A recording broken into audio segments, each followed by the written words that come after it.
যুক্তরাষ্ট্রের সঙ্গে আলোচনা করবে না ইরান। এই ঘোষণার ফলে আন্তর্জাতিক উত্তেজনা আরো বাড়তে পারে। ইরানের জাতীয় নিরাপত্তা কর্মকর্তা আলী লারিজানি সামাজিক যোগাযোগ মাধ্যম এক্সে দেওয়া এক পোস্টে বলেছেন, ইরান যুক্তরাষ্ট্রের সঙ্গে কোনো আলোচনা করবে না। সোমবার এক প্রতিবেদনে মার্কিন সংবাদ মাধ্যম সিএনএন তথ্য জানায়। দেশটির অন্যতম ক্ষমতাধর এই ব্যক্তি গণমাধ্যমে প্রকাশিত সেই সব প্রতিবেদনের জবাবে মন্তব্য করেন, যেখানে বলা হয়েছিল যে ইরান মধ্যস্থতাকারীদের মাধ্যমে যুক্তরাষ্ট্রের সঙ্গে পুনরায় আলোচনা শুরু করার অনুরোধ জানিয়েছে।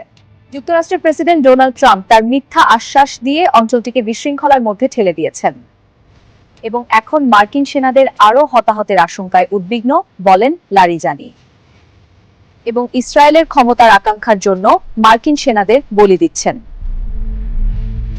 তিনি আরো বলেন, ভ্রান্ত পাদ্যপনি আমেরিকা ফার্স্ট স্লোগানকে ইসরায়েল ফার্স্ট স্লোগানে রূপান্তর করেছেন।